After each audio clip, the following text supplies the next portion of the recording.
YCP నేత వల్లభనేని వంశీ తొలి రోజు పోలీస్ కస్టడీ ముగిసింది. 2.5 గంటల పాటు పోలీసులు ఆయన్ను పలు అంశాలపై విచారించారు.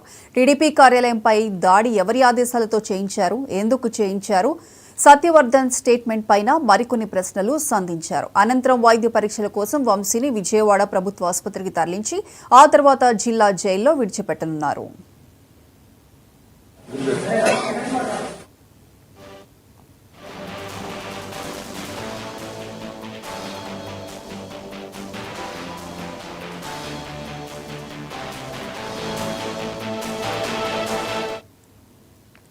వైసీపీ నేత వల్లభనేని వంశీ తొలి రోజు పోలీస్ కస్టడీ ముగిసింది. 2.5 గంటల పాటు పోలీసులు ఆయన్ను పలు అంశాలపై విచారించారు.